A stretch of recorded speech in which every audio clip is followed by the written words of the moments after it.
Hello my dear students, how are you?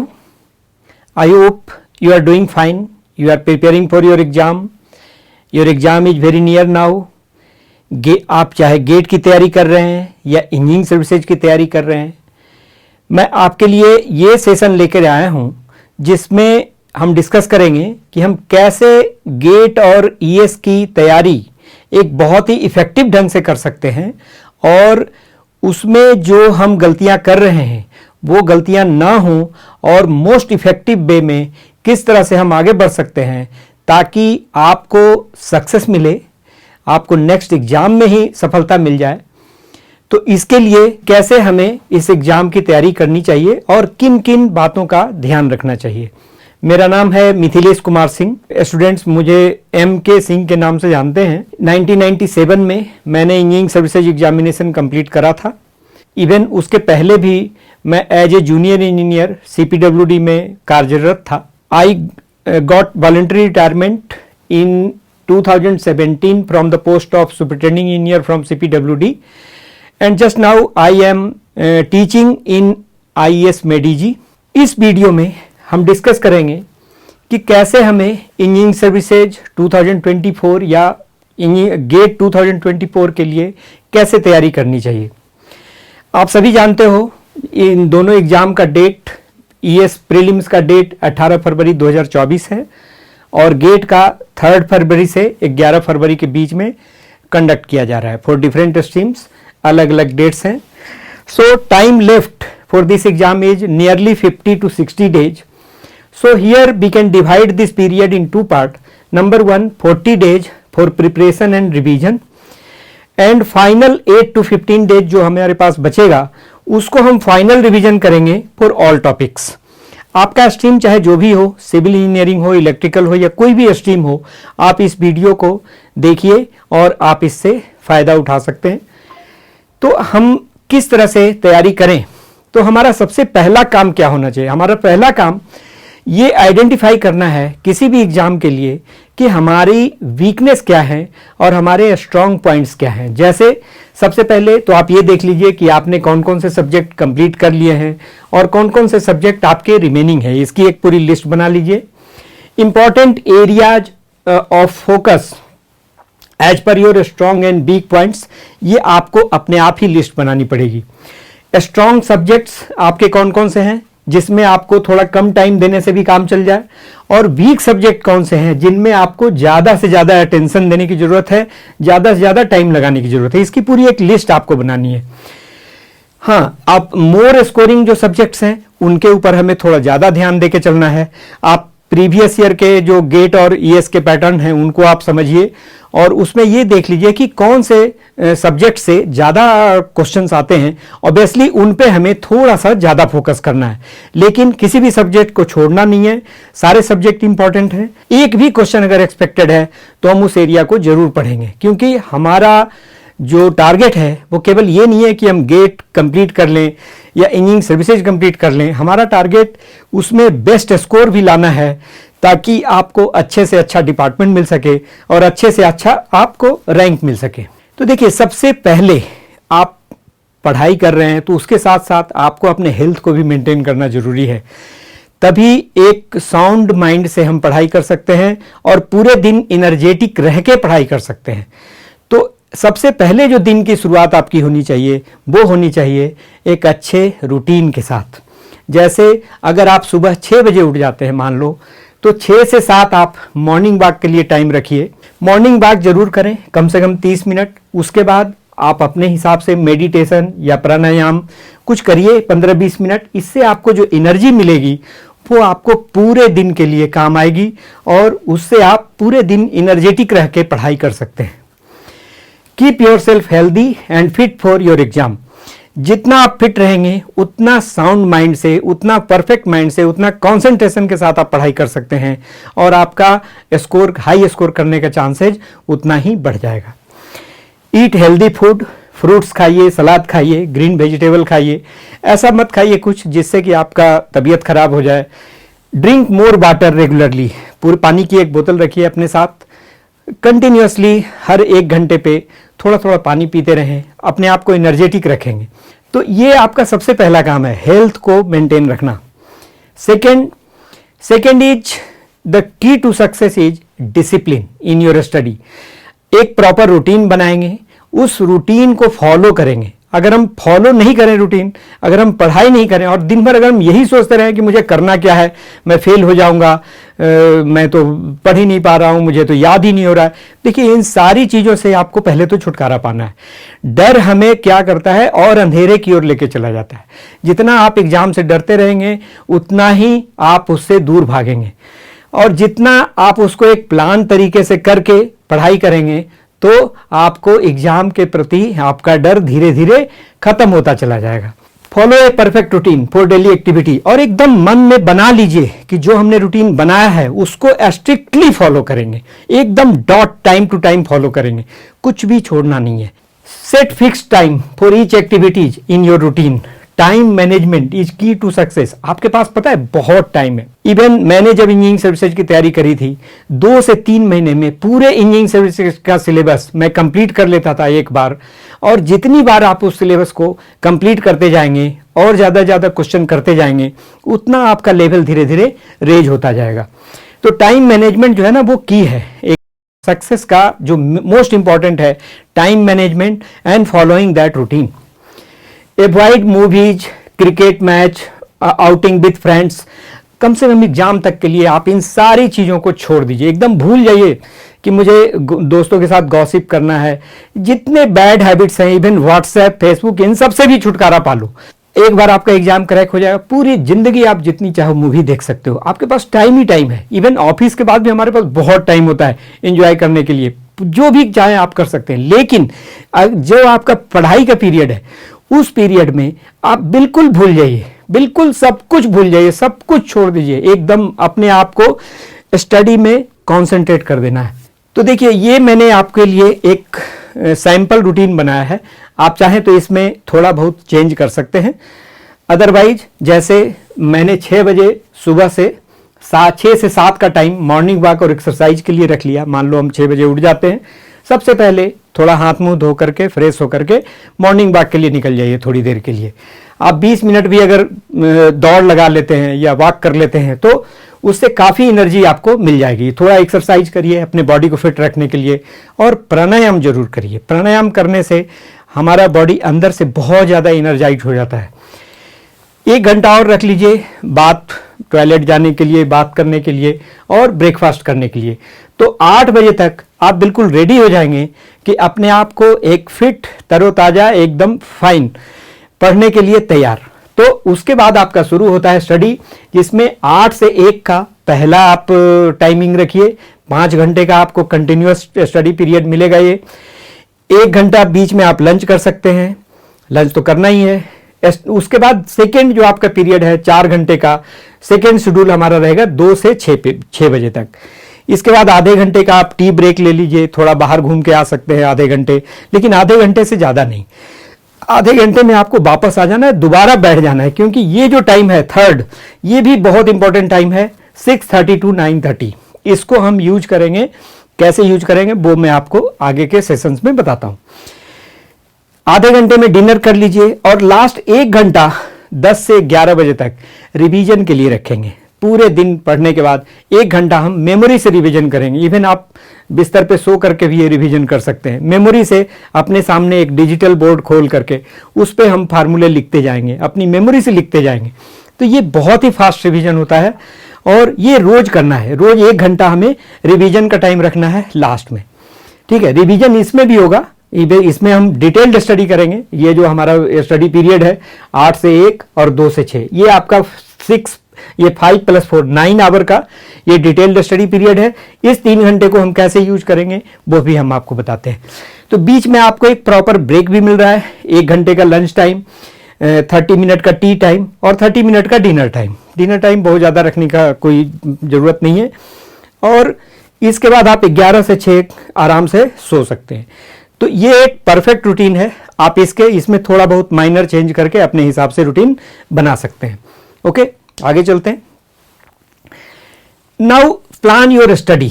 देखिए, आपको हर रोज अपने स्टडी में उन सारी चीज़ों को इंक्लूड करना है जो आपके लिए ज़रूरी है। हमें इंजीनियरिंग सर्विसेज क्रैक करना है या गेट क्रैक करना है, उसके लिए हमें क्या क्या चाहिए? Number one we need concept. Concept की क्लियरिटी होनी चाहिए। Number two, understanding formula. Formula कैसे आते हैं, अंडरस्टैंडिंग फार्मूला, ठीक है। थर्ड है आपका how to solve questions. Questions कैसे सॉल्व होगा, क्वेश्चंस का सॉल्यूशन। और सॉल्यूशन कैसे करना है? हमें सॉल्यूशन करना है सेल्फ, बिना देखे, विदाउट एनी रेफरेंस, बिना देखे, self study, self solution of the question is key to success. जब तक आप किसी क्वेश्चन को खुद से नहीं करते हैं कोई फायदा नहीं है, वो क्वेश्चन आप एग्जाम में कर नहीं पाएंगे। फिर फायदा क्या हुआ? अगर आपने यहाँ पे देख देख के आप पढ़ाई कर रहे हैं तो वो पढ़ना समझ लो कि आप कुछ नहीं पढ़ रहे हो। हमारे पढ़ने का तरीका ही यही होना चाहिए कि हमें उस क्वेश्चन को खुद से सॉल्व करना है। खुद से अगर हम सॉल्व नहीं कर पा रहे हैं, हमसे एक बार में नहीं होगा, अगली बार होगा, अगली बार नहीं होगा, तीसरी बार में होगा, तीसरी बार नहीं होगा, चौथी बार में होगा, लेकिन करना मुझे खुद से है। तो ऐसी हैबिट बनानी है, तभी आप एक नए क्वेश्चन के साथ कैसे हमें लड़ना है एग्जाम में, वो आप सीख पाएंगे। देखो, जब आप एग्जाम में जाओगे आपको एक न्यू क्वेश्चन मिलेगा, एक नया तरह का ही क्वेश्चन मिलेगा, वो क्वेश्चन आपने कहीं देखा नहीं होगा। तो उस न्यू क्वेश्चन को कैसे हमें सॉल्व करना है, न्यू क्वेश्चन में क्या कॉन्सेप्ट लगेगा, इसमें क्या कॉन्सेप्ट लगेगा, क्या फार्मूला यूज होगा,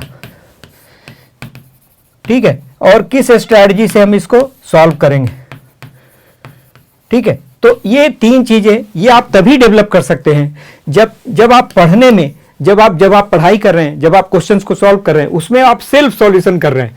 जब तक आप सेल्फ सॉल्व नहीं कर रहे हैं, सेल्फ सॉल्यूशन नहीं कर रहे हैं, तब तक आपको इनसे लड़ने की कैपेसिटी आपको डेवलप नहीं होगी। You have to develop capacity to fight with a new question, ठीक है। नया क्वेश्चन जो मिलेगा हमें, उसको हमें कैसे सॉल्व करना है, इसी की स्ट्रेटजी आपको डेवलप करनी है, भले उसमें मुझे जितना भी टाइम लगे। तो इसलिए आप अपनी जो टाइमिंग है, जो हम टाइमिंग डिवाइड करने जा रहे हैं, उसमें हम तीनों चीज पे ध्यान देंगे। पहला, कॉन्सेप्ट की क्लैरिटी, दूसरा उसके फार्मूले, और तीसरा प्रैक्टिस क्वेश्चंस। कोई भी चैप्टर उठाएंगे, कोई भी बुक उठाएंगे, उसके चैप्टर वाइज हम उसके कॉन्सेप्ट को समझ लेंगे पहले, उनके फार्मूले को समझ लेंगे पहले, उनमें डिटेल्स क्या है उसको समझ लेंगे पहले।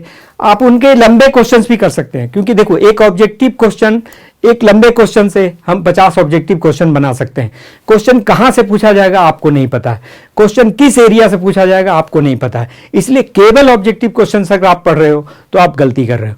अगर आप केवल ऑब्जेक्टिव क्वेश्चन पढ़ रहे हैं तो इसका मतलब है कि कहीं अगर एक न्यू क्वेश्चन आपसे पूछा जाएगा तो वो सॉल्व करने की कैपेसिटी आप में नहीं रहेगी। लेकिन जब आप लंबे लंबे क्वेश्चंस करेंगे तो आपको छोटे क्वेश्चंस आराम से सॉल्व हो जाएंगे, उनको सॉल्व करने की कैपेसिटी आपकी डेवलप हो जाएगी।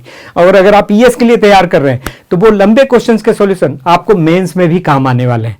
तो इसीलिए आप ये गलती मत करिए कि केवल शॉर्ट क्वेश्चंस करेंगे, केवल ऑब्जेक्टिव क्वेश्चन पढ़ेंगे, नहीं। आपको बुक के मोस्ट ऑफ द क्वेश्चंस हैं उनसे फाइट करना है, उनको समझना है, उनको सॉल्व करने की कैपेसिटी डेवलप करनी है। इवन नए नए क्वेश्चंस उठाइए, उसको खुद से सॉल्व करने की कैपेसिटी डेवलप करिए। ये सबसे जरूरी है आपको एग्जाम को क्लियर करने के लिए। उसके बाद प्रीवियस ईयर के क्वेश्चंस भी हमें सॉल्व करने हैं। तो ये सारी चीजें आपकी साथ साथ में चलती रहनी चाहिए। मेमोरी रिवीजन भी करना है हमें फार्मूले को, इसलिए हम अपने टाइम को वैसे ही डिवाइड करेंगे कि ये जो पहला 5 घंटा और 4 घंटा है और ये 3 घंटा, इवन आपके लिए जीके और जीके भी इंपॉर्टेंट है एग्जाम के लिए, मैथ बहुत इंपॉर्टेंट है, रीजनिंग बहुत इंपॉर्टेंट है, तो इनकी भी तैयारी करनी है। तो इसके लिए आपको स्पेशल टाइम रखना पड़ेगा। वो स्पेशल टाइम हम यहाँ से निकालेंगे। ये जो 3 घंटा है इसमें हम तैयारी करेंगे। अगर हम हर रोज इस पर फोकस करते हैं तो हम इस एरिया को बहुत ज़्यादा स्ट्रॉन्ग कर सकते हैं, और इसके साथ हमें स्टडी करनी है। तो इसलिए ये जो भी सब्जेक्ट हम उठाएंगे उस सब्जेक्ट को एक प्रॉपर डेज में डिवाइड करेंगे कि इतने दिन हम इस सब्जेक्ट को पढ़ेंगे, और उतने दिन में उस सब्जेक्ट का क्या क्या पढ़ना है, उसका कॉन्सेप्ट भी पढ़ना है, उसके फार्मूले को भी समझना है, और साथ साथ में उसके क्वेश्चन हमें चैप्टर वाइज लगाते जाने हैं। देखिए, जैसे अगर हम गेट एग्जाम का पैटर्न समझें तो ये बहुत सारे सब्जेक्ट्स हैं, आपको पता है, आप अपने एरिया के हिसाब से आप जानते हो कि कौन कौन से सब्जेक्ट हैं और किस सब्जेक्ट से किस परसेंटेज में क्वेश्चंस आ रहे हैं, ठीक है। तो इस तरह से और इवन अगर आप ईएस का एग्जाम की तैयारी कर रहे हैं तो उसके लिए भी प्रीलिम्स का एग्जाम है, फिर पेपर 1 है जिसमें जनरल स्टडीज और इंजीनियरिंग एप्टीट्यूड पूछा जाता है, और पेपर 2 में सिविल इंजीनियरिंग के सारे सब्जेक्ट हैं। ये आपका 200 मार्क्स का है जो जनरल स्टडी है, और पेपर 2 जो है वो 300 मार्क्स का है। इन दोनों को मिला के ये 500 मार्क्स के प्रीलिम्स होते हैं। इसमें आप सक्सेस करोगे तभी आप मेंस देने के लिए एलिजिबल होगे। तो इसलिए ये बहुत इंपॉर्टेंट है। तो इसके लिए हमें कैसे तैयार करना है, जहां 300 मार्क्स है, इवन ये 200 मार्क्स है, so this is also very important, 200 marks. तो इस पे भी हमें बहुत ज्यादा फोकस करना है, इसको हम छोड़ नहीं सकते। इसका वेटेज, इसके लिए आपको 10 किताबें पढ़नी है, लेकिन इसके लिए 3-4 किताबें ही पढ़नी है। तो ढंग से पढ़ेंगे 200 मार्क्स के लिए ज्यादा अच्छे से प्रिपेयर हो जाएगा, ज्यादा मार्क्स मिलेगा, तो हम आराम से प्रीलिम्स क्रैक कर सकते हैं। तो इसलिए दोनों चीजों पे ध्यान देना है और इवन इस पे ज्यादा फोकस करना है। इवन हर रोज इस पे फोकस करेंगे और इस पे हम डिवाइड करके फोकस करेंगे, टाइमिंग को डिवाइड करके, वीक में पूरे डेज को डिवाइड करके हम फोकस करेंगे। सो हाउ टू फोकस, जैसे हम सिविल इंजीनियरिंग के सब्जेक्ट ले ले, अगर आपका कोई दूसरा स्ट्रीम है आप अपने सब्जेक्ट को इस तरह से डिवाइड कर सकते हो। जैसे अभी हमारे पास जो 50 डेज बचा हुआ है उसमें मैंने 40 डेज का प्लान बनाया है। ये देखो 40 डेज टोटल हो रहे हैं। सुबह 8 से 1 हम एक सेट ऑफ पेपर्स पढ़ेंगे, सुबह 2 से 6 दिन में 2 से 6 हम दूसरे सेट ऑफ पेपर्स पढ़ेंगे। हर रोज 2 सब्जेक्ट की तैयारी आप कंटिन्यू रखिए, हर रोज 2 सब्जेक्ट पढ़ेंगे ताकि हम स्विच ओवर भी कर सके। और दूसरा ये होगा एक ही सब्जेक्ट पढ़ते पढ़ते आपका मन नहीं उबेगा और आपको लगेगा चलो हमने अब दूसरा सब्जेक्ट शुरू कर लिया, इसमें ज्यादा इफेक्टिव तैयारी हो पाता है। तो हर रोज अगर हम 5 घंटे दे रहे हैं और यहाँ पे 4 घंटे दे रहे हैं, या आप इसको बराबर बराबर डिस्ट्रीब्यूट कर सकते हो, 4.5 घंटे 4.5 घंटे, ये आपके ऊपर है। आप अपनी रिक्वायरमेंट के हिसाब से इसमें माइनर चेंजेज कर सकते हैं। अब जैसे इसमें देखो सॉइल मैकेनिक्स गेट के लिए बहुत इंपॉर्टेंट होता है, इन्वायरमेंट बहुत इंपॉर्टेंट होता है, इनके क्वेश्चंस ज्यादा आते हैं। मैंने इसके लिए ज्यादा नंबर ऑफ डेज रखे हैं। एसओएम है, थ्योरी ऑफ स्ट्रक्चर है, आरसीसी है, फ्लूइड मैकेनिक्स है, हाईवे है, सर्वेइंग है, इनसे ज्यादा स्कोरिंग क्वेश्चंस आते हैं। तो इनके लिए हमने ज्यादा आवर्स रखे, ज्यादा टाइम रखा, और ये पेपर्स है भी लंबे जिनके लिए आपको ज्यादा टाइम की जरूरत पड़ेगी। तो आप इनको अपनी रिक्वायरमेंट के हिसाब से डिवाइड कर सकते हो और इनको सेट कर सकते हो कि हम ये सब्जेक्ट कितने दिनों में खत्म करेंगे। तो इस तरह से आप पूरे सिलेबस के लिए अपने नंबर ऑफ डेज डिवाइड कर लीजिए। इसको आप रोक करके इसको आप कॉपी कर सकते हैं और इसको देख सकते हैं। इसके हिसाब से आप अपने रिक्वायरमेंट के हिसाब से एक शेड्यूल तैयार कर सकते हैं। तो ये देखो, ये पूरे दिन हम कितने घंटे हो गए, 9 आवर्स हम पूरे दिन क्या करेंगे, इन सब्जेक्ट्स का क्या क्या चीज तैयार करेंगे इस पूरे पीरियड में। उसमें हम कॉन्सेप्ट भी पढ़ेंगे, साथ साथ में उसके लंबे लंबे क्वेश्चंस भी करेंगे, ऑब्जेक्टिव क्वेश्चंस भी करेंगे। उसके सारी तैयारी करनी है, एक साथ करनी है, आपको तीनों तैयारी करनी है। और इवन प्रीवियस ईयर के भी क्वेश्चन करने हैं आपको इसी पीरियड में। ये सारी चीजें करनी है इसी पीरियड में। इसी पीरियड में हमें कॉन्सेप्ट भी समझ लेना है। कॉन्सेप्ट तो आपने ऑलमोस्ट समझा हुआ है, तो केवल आपको उसके फार्मूले देखने की जरूरत पड़ेगी। अब दोबारा आपको कॉन्सेप्ट रिवाइज करने की जरूरत नहीं है, क्योंकि आपने पूरा सब्जेक्ट ऑलरेडी बहुत डिटेल में पढ़ा हुआ है। तो उसके कॉन्सेप्ट को हल्का सा समझना है, फिर आपको फार्मूले पे ध्यान देना है और मोस्टली क्वेश्चंस लगाने। अब आप सोचो, हर रोज आप 5-5 घंटे एक सब्जेक्ट के क्वेश्चंस लगाओगे, कितने सारे क्वेश्चन हर रोज लगा दोगे। हर रोज आप कम से कम लंबे क्वेश्चन 10 से 20 लगा दोगे। इवन ऑब्जेक्टिव क्वेश्चन 50 से 60 से 100 तक क्वेश्चंस आप कर सकते हो। तो इस तरह से अगर आप हर रोज करते हैं तो सोचिए आप इस 40 डेज में पूरा सिलेबस आपका बिल्कुल अच्छे तरीके से एक बार कंप्लीट रिवीजन हो सकता है। कंप्लीट आप, और देखो क्वेश्चंस हमें कौन से लगाने, क्वेश्चंस हमें वो लगाने जो हमसे नहीं होता है सॉल्व। जो ऑलरेडी सॉल्व हो जाता है उस पर टाइम वेस्ट करने की क्या जरूरत है। जो आप जानते हो कि ये क्वेश्चन मैं बड़े आराम से कर दूंगा, उसको छोड़ दीजिए, उसको आप हटाइए। और जिस क्वेश्चन में आपने स्टार मार्क्स कर रखा है, जिस क्वेश्चन ने आपको पहले परेशान किया हुआ है, आप वही क्वेश्चन लगाइए। देखो आपको करना क्या है, आपको एग्जाम में, आई विल कम बैक। देखिए हर एक एग्जाम का एक लेवल होता है। लेवल है, मान लीजिए आप इंजीनियरिंग सर्विसेज की तैयारी कर रहे हैं। इंजीनियरिंग सर्विसेज में हमारे नंबर ऑफ स्टूडेंट्स इतना ज्यादा है कि जब तक आप उसके इंजीनियरिंग सर्विसेज के एग्जाम के लेवल, मतलब जो जितने नंबर ऑफ स्टूडेंट्स एग्जाम दे रहे हैं उनमें जो हाईएस्ट रैंकिंग जो स्टूडेंट्स हैं उनका जो लेवल है उस लेवल तक जब तक आप नहीं पहुंचोगे तब तक आप उतने नंबर के क्वेश्चन सॉल्व नहीं कर पाओगे। उसके लिए आपको करना क्या है, आपको ज़्यादा से ज़्यादा डिफिकल्ट क्वेश्चंस हमें सॉल्व करने की कैपेसिटी डेवलप करनी है।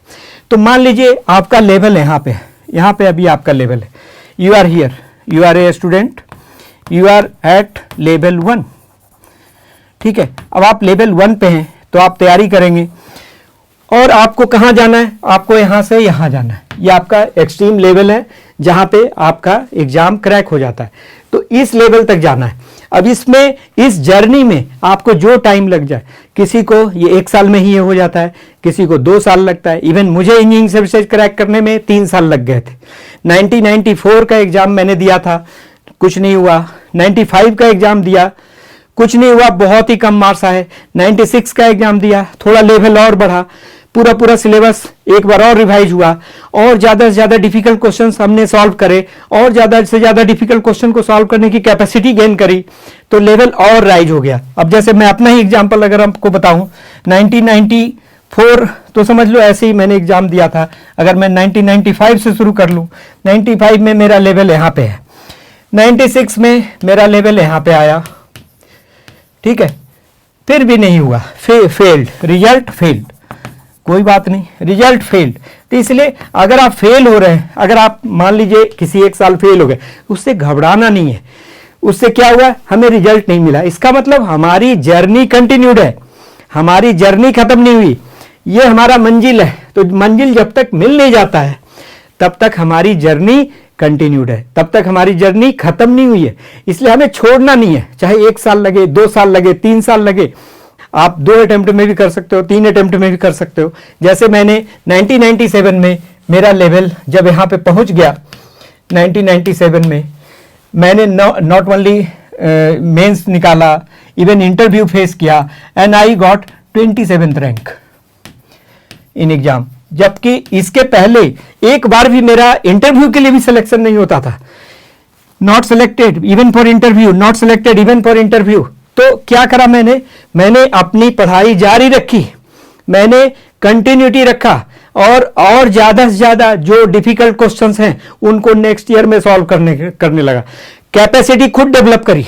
कोई भी क्वेश्चन मैंने हैबिट बना रखा था, देख के सॉल्व नहीं करूंगा, क्योंकि जब भी आप एक क्वेश्चन को देख के सॉल्व करते हो तो आपके माइंड में एक ब्रेक क्रिएट हो जाता है।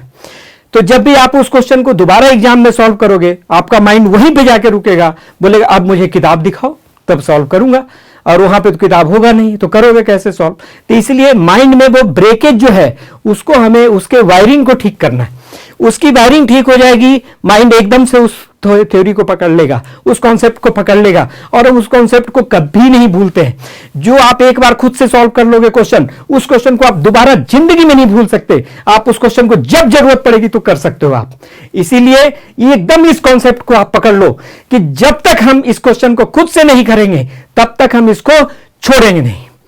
तो जब आप में ये जज्बा क्रिएट हो जाएगा, तब आप इंजीनियरिंग सर्विसेज क्या, कोई दुनिया का कोई भी एग्जाम क्रैक कर सकते हो। आप आईएएस का एग्जाम क्रैक कर सकते हो, कोई भी एग्जाम क्रैक कर सकते हो।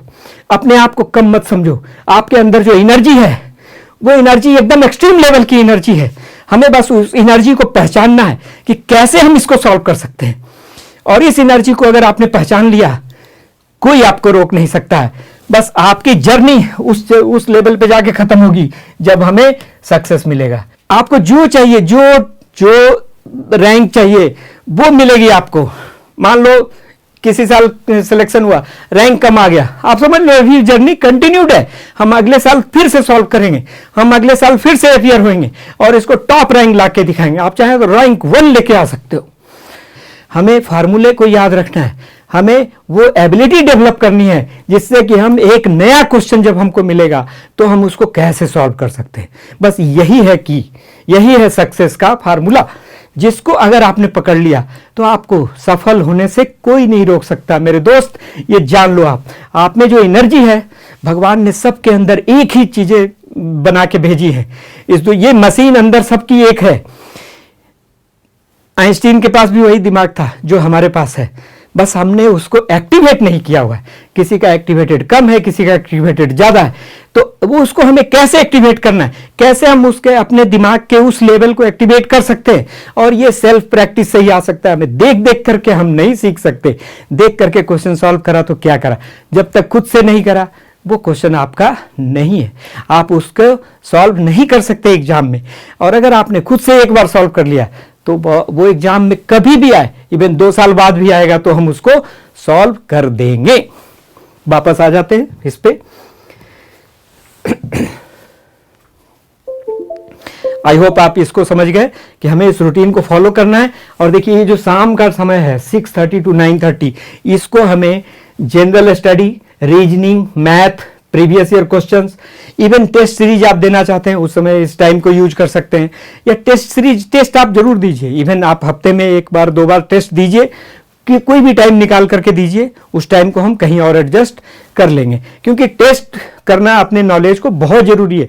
तभी हमें पता चलेगा कि हमारी वीकनेस क्या है, हम कौन सा क्वेश्चन नहीं कर पा रहे हैं सॉल्व।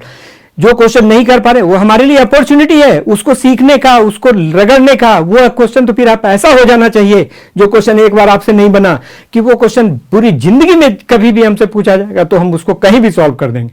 आप उसको इतना रगड़ के पढ़ लो। तो इसीलिए test your knowledge is best way to improve your level. Weekly कम से कम 1 टेस्ट आपको देना ही चाहिए। आप टारगेट करिए कम से कम 100 क्वेश्चन पर डे। आप इवन रीजनिंग एप्टीट्यूड में भी कर सकते हैं, इनमें भी कर सकते हैं। तो कई सारे क्वेश्चन, कई सारे कॉन्सेप्ट आप जब देखो 9 + 3 12 घंटे की आप कंटिन्यूअस स्टडी करोगे तो सोचो आप कहां से कहां पहुंच जाओगे। और ये 1 घंटा इसको नहीं छोड़ना है। ये क्या करना है इसमें, ये मैंने टाइम यहां पे गलत लिखा हुआ है, ये 10 to 11 होगा। दिस टाइम इज रॉन्ग, ये 10 to 11 होगा, कोई बात नहीं। 10 to 11 PM में हमें रिवीजन करना है, revision of formula by memory without looking at notes. ये जो memory without looking at notes, देखिए ये जो भी तरीका मैं आपको बता रहा हूं वो इसलिए बता रहा हूं ताकि ये चीजें आपकी अपनी हो जाए। जब आप खुद से रिवाइज करते हैं, जब खुद से आप किसी फार्मूले को रिकॉल करने की कोशिश करते हैं और उसको रिकॉल कर लेते हैं तो वो आपकी परमानेंट मेमोरी में सेट हो जाता है। परमानेंट मेमोरी में एक बार सेट हो गया आप उसको कभी नहीं भूलोगे। तो इसीलिए without looking at notes try to write your formula. या तो आप लिखिए, खुद से लिखिए, या try to recall your formula on a virtual imagination board. अपने सामने एक वर्चुअल बोर्ड बना लो, उस पर लिखते जाओ ऐसे x² + 2 + 3x = such and such, b × x² / 2 ऐसे करके आप फार्मूले को याद कर सकते हैं। इमेजिन करिए कि हम क्या लिख रहे हैं, इमेजिन करना शुरू करेंगे आप क्विकली बहुत सारा रिवीजन कर सकते हैं। हर रोज आप बहुत सारा रिवीजन कर सकते हैं, पूरी की पूरी किताब आप 1 घंटे में खत्म कर सकते हैं। इतना क्विक रिवीजन होता है, इतना फास्ट रिवीजन होता है। आपको लगेगा क्या रह गया, कुछ एक भी फार्मूला आप मुझे ऐसा नहीं है जो कि बचा हुआ है। हाँ ठीक है, उस समय कोई ये फार्मूला अगर नहीं याद आ रहा है एक आध बार देख लो, कोई दिक्कत नहीं है, लेकिन हमको नेक्स्ट डे उसको फिर से रिकॉल करके याद करने की कोशिश करनी है। और एक बार आपने खुद से रिकॉल करके याद कर लिया तो वो समझो ये आपका अपना फार्मूला बन गया। तो ये हमें जरूर करना है। तो use formula bank created on self written pages. एक छोटी सी कॉपी रखिए, उसमें हर पेज पे फार्मूले ही फार्मूले लिख दो, पूरे एक चैप्टर का फार्मूला। इवन हाईवे इंजीनियरिंग पूरा मैंने 3 पेज पे लिख दिया था, पूरे 3 पेज पे। एक पेज पे ज्योमेट्रिकल डिजाइन, दूसरे पेज पे ये जो नेक्स्ट चैप्टर है एक ज्योमेट्रिकल डिजाइन है, दूसरा ट्रैफिक इंजीनियरिंग है और तीसरा डिजाइन ऑफ हाईवेज। तो इन तीनों चैप्टर के जितने भी फार्मूले हैं सबको 3 पेज पे लिख दो। ऐसे ही बाकी सब्जेक्ट के फार्मूले आपको याद कर लेने। प्रिपरेशन स्ट्रेटजी मैंने ऑलरेडी डिस्कस कर दिया कि knowledge is the key to success. Focus more on concept and formula, इस पे हमें ज्यादा फोकस करना है। केवल क्वेश्चंस के पीछे मत पढ़ो, क्वेश्चंस कैसे सॉल्व होता है उसके पीछे पढ़ो पहले। Increase your level of knowledge gradually by practising more and more difficult questions. यही चीज है जो आपके नॉलेज को बढ़ाते जाएगा, आपके लेवल को बढ़ाते जाएगा और आपको उस लेवल पे पहुंचाएगा जहां पे आपका सक्सेस होने वाला है। Solve questions by yourself, most important, ये आपको मैंने बताया। Develop ability to solve a new questions by yourself, this is most important. Target those question that you failed to solve in previous year, in previous attempt. Star mark question, star marking कर करके रखो कि अच्छा इसने मुझे परेशान करा। मैं इवन डिफरेंट स्टार मार्किंग करता था, जो मुझे कम परेशान करता था उसको 1 स्टार देता था, जो मुझे ज्यादा परेशान करता था उसको 5 स्टार दे देता था। ये बेटा ये इसने मुझे बहुत परेशान करा, अगली बार देखता हूं कैसे नहीं सॉल्व होता है, अगली बार इसको खुद से सॉल्व करूंगा। और जब खुद से सॉल्व करता था तब फिर उस पर टिक लगाया था कि अच्छा अब ये मेरा हो गया, ये 5 स्टार क्वेश्चन अब मैंने खुद से सॉल्व कर दिया, तो अब ये क्वेश्चन जब आएगा एग्जाम में वहां भी कर दूंगा। तो यही है एग्जाम क्रैक करने का जो बेस्ट सबसे इंपॉर्टेंट तरीका है, वो ये है, आप खुद से करिए, खुद से करिए, खुद से करिए। This is the key to success. Leave simple questions. Simple छोटे छोटे बच्चों से लड़के क्या होगा, छोटे छोटे सिंपल सिंपल क्वेश्चंस पढ़ पढ़ के आप दिन भर में 500 क्वेश्चन पढ़ गया, पढ़ा कुछ नहीं। अरे वो तो आप ऐसे भी कर देते। पढ़ो वो क्वेश्चन ना भैया जो आपसे नहीं हो रहा है, तो उसकी एबिलिटी डेवलप करो ना। क्या आप छोटे छोटे बच्चों से पहलवानों से, छोटे छोटे पहलवान से लड़ रहे, जाओ ऐसे पहलवान से भिड़ो जो आपसे ताकतवर है। तब आपको आप जब हायर एग्जाम में जाओगे वहां तो बहुत बड़े बड़े पहलवान मिलेंगे ना, वहां पे बड़े पहलवान भी मिल सकते हैं, छोटे पहलवान भी मिल सकते हैं। तो कैसे उनको पट करना है, कैसे उसको चित्त करना है, कैसे उसको पटखनी देनी है, उसकी तैयारी आपकी तभी होगी जब आप घर पे भी यही काम कर रहे हैं, डिफिकल्ट क्वेश्चन सॉल्व कर रहे हैं। Right, I hope you understood. इसके बाद आप प्रीवियस ईयर क्वेश्चंस करिए, आप देखोगे आराम से मक्खन की तरह आपके क्वेश्चन सॉल्व होने लग जाएंगे। चलिए, ये भी मैंने आपको बता दिया। Target is most important, your position is here. Target success in exam may be done in 1 attempt, may be done in 2nd attempt, may be done in 3rd attempt. Failure से घबराना नहीं है, फेलियर से बिल्कुल नहीं घबराना है। Till the target is not achieved you are in the journey of your success story. कल जब आप स्टोरी सुनाओगे, कल जब आप अपने बच्चों को बताओगे बेटा मैंने कैसे इंजीनियरिंग सर्विसेज सॉल्व करा था, आप बताओगे देखो मेरे 3 साल लगे थे या 2 साल लगे थे, तो वो आपकी एक सिंगल A1 लाइन स्टोरी होगी, उसमें ये कोई ब्रेक नहीं है। तो इसीलिए फेल होए कोई बात नहीं, अगले साल फिर कर लेंगे। जब तक नहीं होता है तब तक हम छोड़ेंगे नहीं। तो ये आपका प्लान जो है सक्सेस होना ही होना है, भले इसमें मुझे जितने अटेम्प्ट लग जाए मैं इसको छोड़ूंगा नहीं। हाँ, लेकिन थोड़ा अच्छे से प्रिपेयर करोगे तो इतना ज़्यादा अटेम्प्ट नहीं लगेगा, जल्दी क्रैक हो जाएगा, जल्दी हो जाएगा। इस साल नहीं होगा तो अगले साल हो जाएगा, हो जाएगा। आप ये भरोसा रखो, हो जाएगा।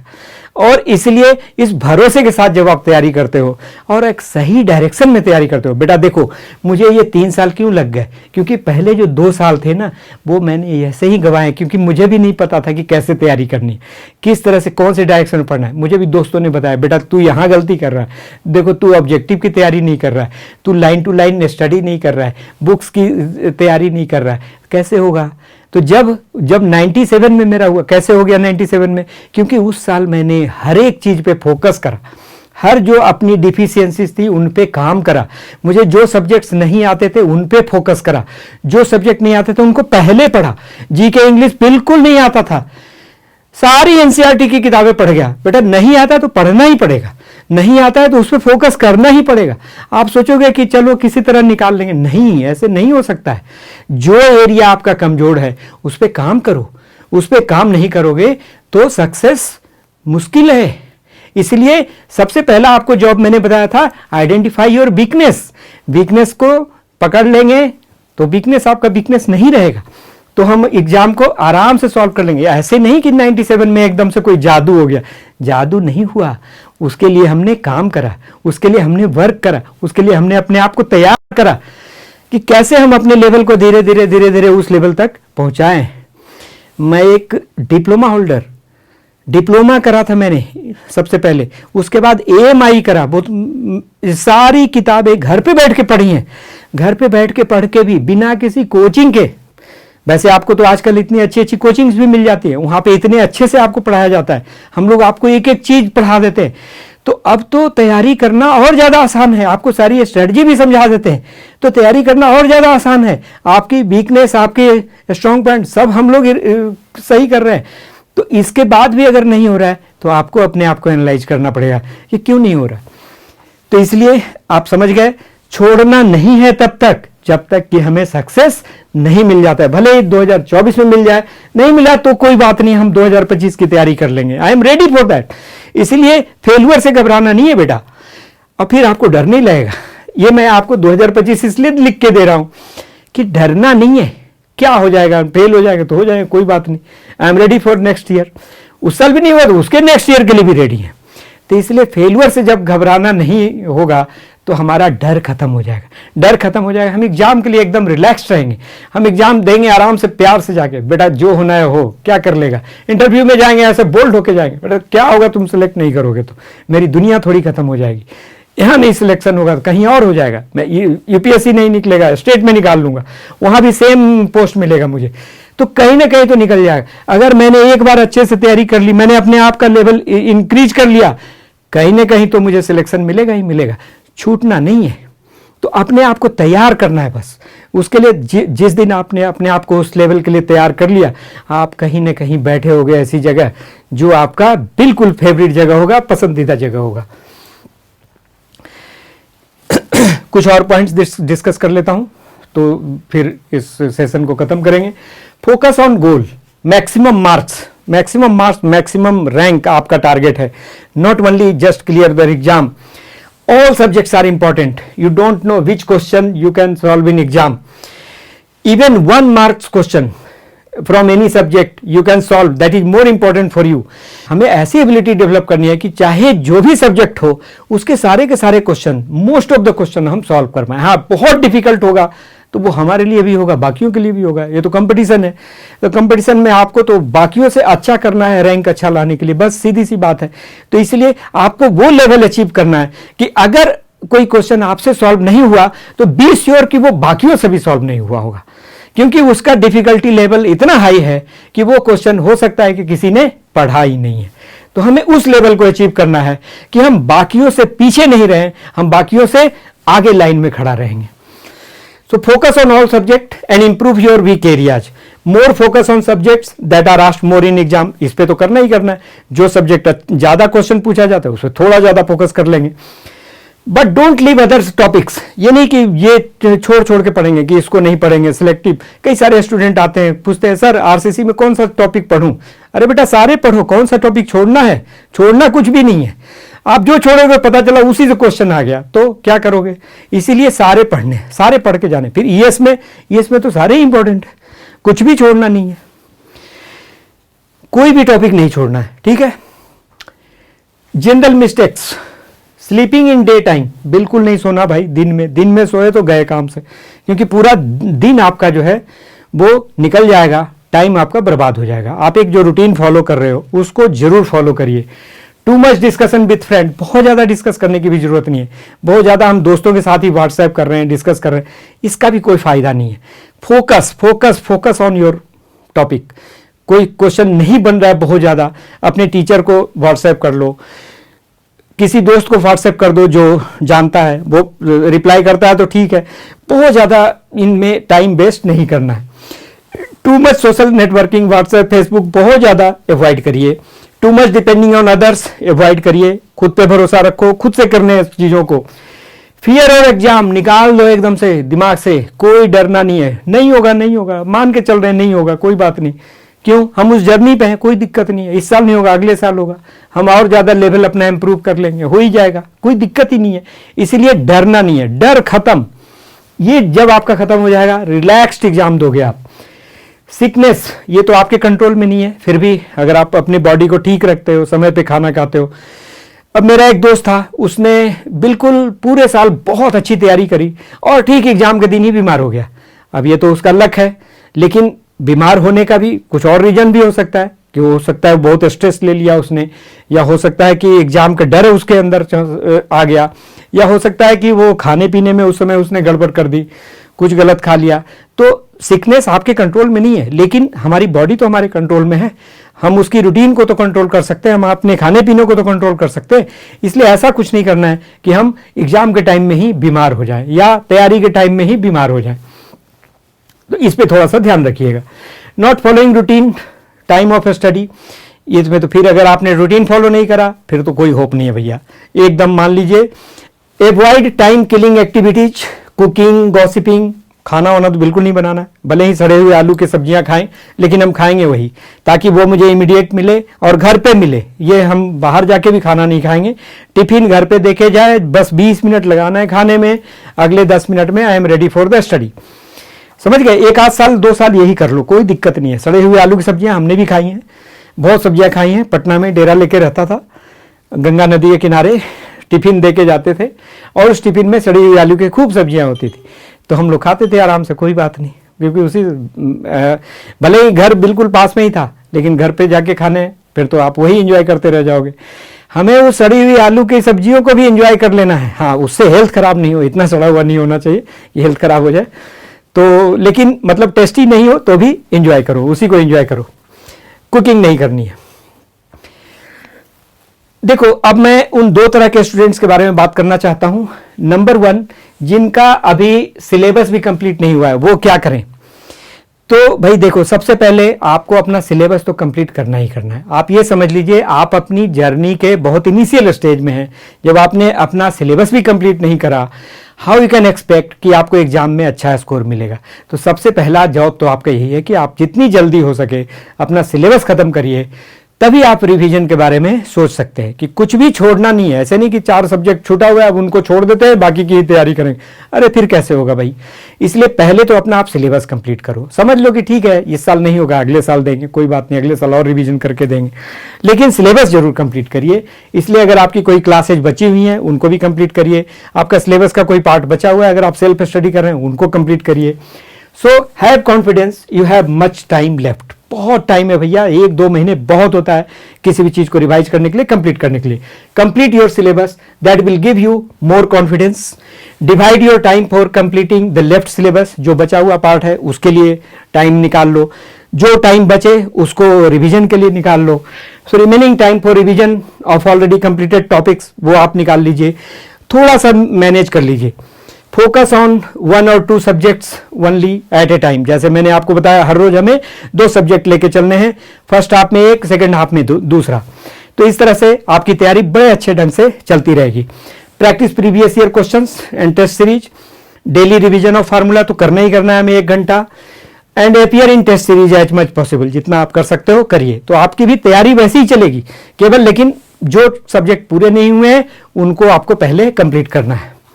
और जिन स्टूडेंट्स ने, जो कॉन्फिडेंट स्टूडेंट्स हैं, जिन्होंने अपना पूरा सिलेबस कंप्लीट कर लिया है, हो सकता है पिछले साल भी तैयारी करी थी, अब इस साल दोबारा तैयारी कर रहे हैं, तो उनके लिए मैंने पूरा आपको स्ट्रैटेजी डिस्कस कर दिया है, उस पर फॉलो करना है। Revise your concept and formula, उनको रिवाइज करना ही करना है। appear in test series, analyze your test results, work on mistakes in test series to avoid repetition, look those area that you have left till now। अगर अभी भी आपका कुछ टॉपिक छूटा हुआ है तो उस पर भी ध्यान दे लो पहले। Solve previous year questions for more practice, लेकिन उसके पहले आपको अपने कॉन्सेप्ट की क्लियरिटी, अपने टॉपिक को पूरा कंप्लीट करना है। वो जो आपको 5 आवर प्लस 4 आवर दिया था, उसमें आपके पूरे सिलेबस को दोबारा रिवाइज करना है। हाँ, सिंपल पार्ट को छोड़िए, जो डिफिकल्ट पार्ट है उनको पकड़िए। देखिए बहुत जल्दी रिवीजन होगा आपका। सो एंड लास्ट कि जस्ट बिफोर एग्जाम डे क्या करना है। एग्जाम डे के दिन बिल्कुल टेंशन नहीं लेना है, एकदम। अब आपने पूरी तैयारी कर ली है, 40 दिन में आपने पूरा सिलेबस रिवाइज कर लिया है।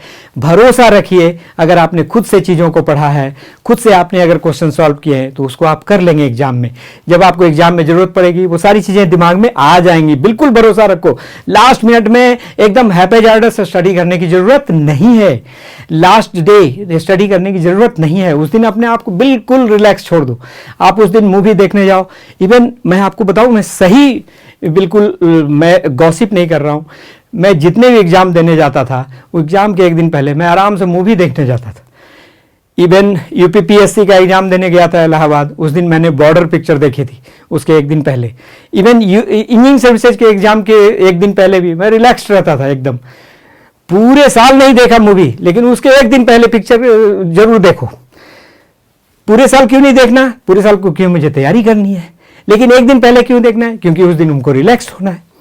मूवी देखना चूंकि मेरा हॉबी है तो मैं मूवी देखता था। आपकी जो हॉबी है आप वो कर लो। आपको अपने दोस्त से मिलना अच्छा लगता है, उससे मिल लो जाके। अपने फैमिली से मिलना अच्छा लगता है, उससे मिल लो जाके। तो ऐसा कुछ करिए जो आपके माइंड को रिलैक्स करे। म्यूजिक सुनिए, आराम से सोइए, खूब अच्छी नींद लीजिए। एग्जाम के एक दिन पहले रात में कभी नहीं पढ़ना, कभी भी रात की टाइम को आप वेस्ट मत करिए कि रिवीजन करना है, रिवीजन करना है। अब छोड़ दो, अब जो तैयारी करनी थी कर लिया, जो होना था हो जाएगा।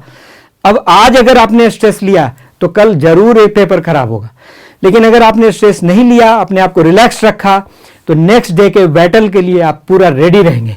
क्योंकि अगला जो 3 घंटा है वो सबसे हैवी आपका मोस्ट फोकस्ड टाइम है, जिसको आपको यूटिलाइज करना है। एग्जाम के वो 3 घंटे, उसी में आपको ये पूरे साल की प्रिपरेशन को दिखाना है। तो वो हम कैसे दिखा पाएंगे? जब हम अपने आप को बिल्कुल कूल रखेंगे, बिल्कुल काम रखेंगे, तभी हम कंसंट्रेट कर पाएंगे। तो हम उस 2 घंटे में अपनी एनर्जी को दिखाएंगे, उसके पहले नहीं दिखाएंगे। उसके पहले हम अपनी एनर्जी को बचा के रखेंगे। तो बैटरी को रिचार्ज करना है एग्जाम देने से पहले, बैटरी को एग्जॉस्ट नहीं कर देना है। बैटरी आपका, आप मोबाइल अगर 10% पे रहेगा और उसी समय आपको सबसे हैवी यूज रहेगा तो क्या होगा? आपको बैटरी ही खत्म हो जाएगी।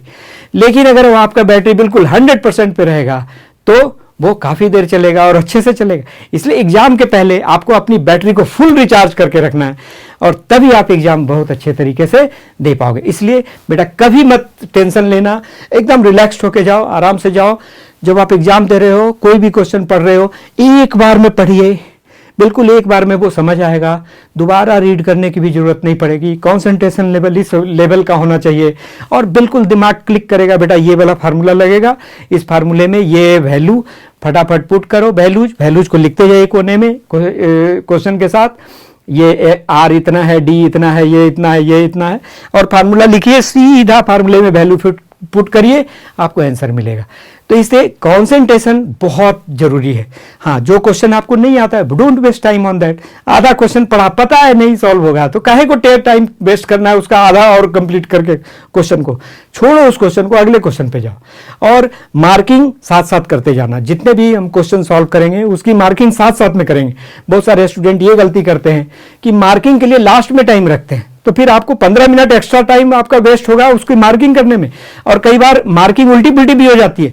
15वें क्वेश्चन का मार्किंग 16वें में कर दिया तो उसके बाद के सारे मार्किंग गलत हो जाएंगे।